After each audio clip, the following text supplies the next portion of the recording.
Halo semua, selamat datang di Keluh Kesah Reddit, di mana kami akan berbagi cerita menarik dari seluruh belahan dunia.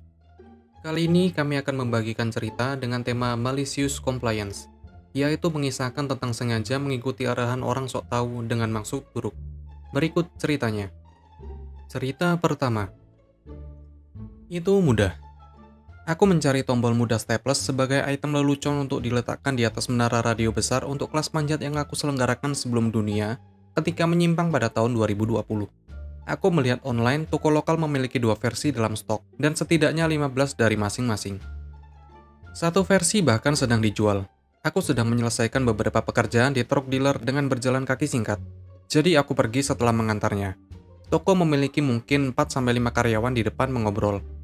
Aku adalah salah satu dari dua pelanggan, karena ada seorang wanita tua yang mencetak barang-barang.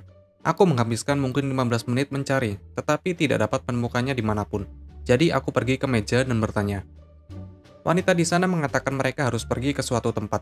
Jadi aku bertanya di mana barang itu. Dia hanya memutar matanya dan mengatakan mereka harus keluar saat itu, tetapi aku bisa memesan secara online. Oke, itu hanya untuk tertawa bodoh, dan tidak layak untuk membayar pengiriman. Tetapi ketika aku pergi, aku memeriksa telepon dan melihat bahwa aku masih memiliki halaman web yang terbuka. Aku juga melihat mereka memiliki pesanan online dan mengambil opsi dalam 1 jam. Bagus, tidak ada yang lebih baik untuk aku lakukan karena trukku seharusnya siap dalam waktu sekitar 2 jam. Aku menemukan kursi meja yang bagus di belakang area tampilan meja untuk duduk di tempatku. Bisa melihat sebagian besar toko, lalu aku memesannya untuk diambil. Sesaat kemudian, aku melihat seorang karyawan meninggalkan area depan dengan printout kecil. Dia melanjutkan untuk berjalan-jalan sebentar. Melewati aku beberapa kali, dia juga tidak dapat menemukan mereka. Setelah 10 menit lagi, dia kembali ke depan dan meminta orang lain untuk mencari. Lebih banyak perjalanan tanpa hasil di sekitar toko, dan aku bisa melihat mereka mulai panik. Karena aku berada di kursi putar, aku memiliki pemandangan yang indah dari segala sesuatu, dan dapat berputar sesuai kebutuhan. Sejauh ini, aku sepertinya tidak diperhatikan. Sekarang, 3 dari mereka sedang mencari. Beberapa menit lagi, dan seorang manajer muncul untuk melihat apa yang terjadi. Akhirnya, dia membuat semua orang di sana untuk mencari selain karyawan lain yang masih membantu wanita itu. Aku mendengar dia berkomentar tentang bagaimana hal-hal lain juga tidak berada di rak yang benar. Setelah 1,5 jam sejak aku memasuki toko, mereka menyadari kancing-kancing itu semua masih di dalam kotak di rak yang tinggi. Wanita meja yang awalnya aku tangani diminta untuk mengambil tangga dan harus melewati aku. Sekarang dia akhirnya menyadari apa yang terjadi dan membuat wajah yang sangat cantik padaku. Dia akhirnya menurunkan kotak itu dan mengeluarkan satu ke kasir, sementara manajer menyuruh semua orang berkumpul untuk mulai mengatur toko. Aku masih belum menerima barang sudah siap untuk diambil, tapi aku mendapat telepon trukku sudah siap. Aku perhatikan dia melototi aku, tetapi pasti sudah memasukkannya saat aku menerima email.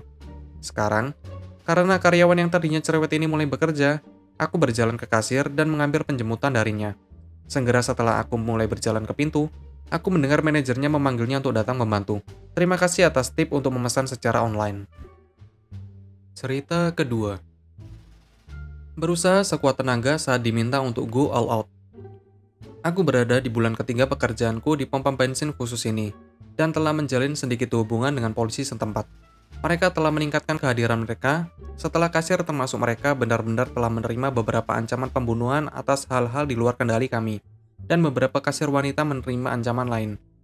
Pada bulan ketiga tersebut, seseorang biasa bertengkar dengan seseorang di luar kota. Salah satu pihak telah memukul pacar yang lain atau sesuatu yang sepele seperti itu. Itu keluar di tempat parkir, dan mau tidak mau, polisi dimanggil untuk membubarkannya. Petugas yang merespon, yang aku panggil dengan petugas grup K, menyadari bahwa aku adalah satu-satunya saksi mata, atau setidaknya satu-satunya saksi mata yang terjebak, dan meminta aku untuk mengisi laporan polisi sehingga dia bisa melakukan sesuatu.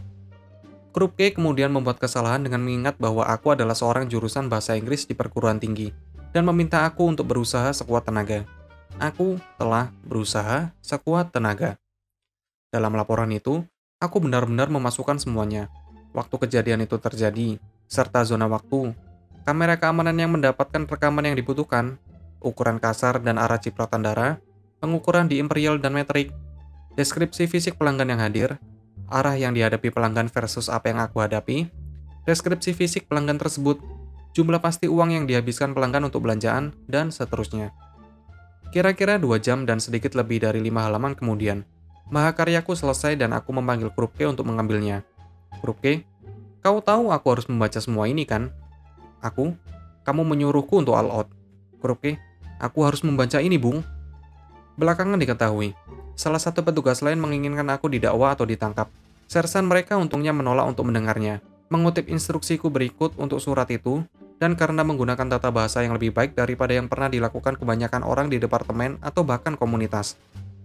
Sersan itu memastikan untuk mampir sesekali selama sebulan depan untuk memastikan baik Krupke maupun petugas lainnya tidak memberi aku kesedihan atas laporan polisi serta meminta aku membuat laporan polisi 10 halaman jika aku mendapat kesempatan dari departemen kepolisian lain. Manajer tokoku mendapatkan aksi teguran dari itu. Asisten manajer toko memihak si brengsek yang ingin aku ditangkap, dan Krupke beralih ke shift pagi karena aku lebih dekat. Cerita ketiga. Kami hanya menerima pesanan dari aplikasi sekarang. Oke, bagus. Aku telah mengambil banyak tugas baru-baru ini. Sebut saja driver terbaru untuk Fooddude, di mana aku mengantarkan makanan kepada orang-orang yang memesan. Aku mengambil 3 pesanan, dan menjelang akhir mengambil pesanan ketiga dalam waktu singkat, larut malam, aku telah memutuskan bahwa mencium semua makanan cepat saji membuat aku lapar untuk menggigit. Aku memutuskan bahwa, setelah mengambil pesanan yang terakhir lebih dari 1 jam sebelum tutup, aku tidak akan membuang waktu memesan makananku sambil mengambil ponsel terakhirku. Makanan panas itu penting, ditambah aku tahu bagaimana orang ini berkendara melalui dari pengalaman, dan memutuskan aku akan kembali dan memesan sendiri setelah aku mengantarkan pesanan. Jadi aku berkendara kembali ke kerajaan makanan cepat saji, dan berkendara melalui pipa setelah 1 menit. Dan aku berkata, ya, aku ingin memesan. Orang yang menyela dengan kasar berkata, kami hanya menerima pesanan dari aplikasi sekarang. Aku menjelaskan kepada mereka bahwa aku baru saja di sini 10 menit yang lalu, dan akan memesan jika aku tahu. Aku mengemudi untuk Fooddude, seolah-olah ini entah bagaimana akan mengubah pikiran mereka karena itu berdekatan dengan pesanan seluler atau sesuatu. Kemudian aku di sini, sekelompok orang tertawa, dan membuat komentar acak. Sementara orang utama yang berbicara mengulangi dengan lebih kasar. Kami hanya menerima pesanan dari aplikasi sekarang, dengan orang latar belakang mengatakan, oh sial, dia itu orang itu siapa? Sebelum mereka memutuskan sambungan. Masuk ke malicious compliance. Nah, untungnya, aku punya hotspot, jadi aku hanya menggunakan iPad untuk membuat pesanan Other Fooddude melalui lokasi mereka. Cukup untuk pesta. Aku hanya berencana untuk mendapatkan Big Nasty dan beberapa kentang goreng, tetapi pesananku sekarang terdiri dari kopi, shaky shake, kentang goreng tanpa garam.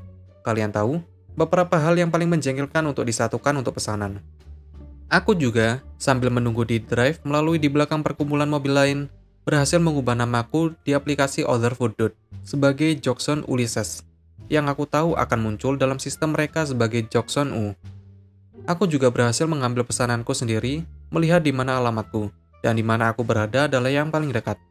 Aku sangat berterima kasih untuk ini, karena harus ada 3 pengemudi pesanan seluler lainnya dalam antrean, yang manapun dapat dikaitkan dengan perusahaan pengiriman makanan yang sama. Jadi ini dia, akhirnya beringsut ke drive, melalui sebagai salah satu orang yang tampak paling menyebalkan di dunia. Mungkin aku bias, tetapi pria ini mencoba mengembalikan potongan jamur.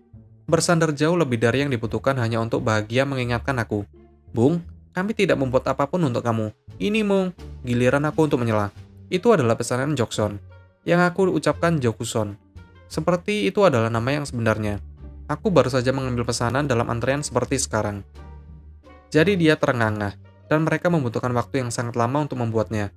Sampai-sampai aku merasa tidak enak, karena mereka tidak menyuruh aku untuk sabar menunggu, sementara 3 mobil lain berada di belakangku. Aku bahkan bertanya, hei, apakah kamu ingin aku pindah antrian? Aku dengan senang hati menunggu. Mereka hanya merengut dan kembali membuat pesanan. Mereka akhirnya membagikan semua barang, minum dulu, dan aku mulai makan di depan mereka saat aku pindah gigi. Kesadaran lambat dari apa yang baru saja terjadi muncul di wajah mereka, dan aku menyesal bahwa aku hanya bisa melihatnya dari sudut mataku. Begitulah ceritanya. Apabila kalian suka, kalian bisa like dan berkomentar di bawah. Jangan lupa subscribe untuk membantu channel ini. Sampai bertemu di video selanjutnya.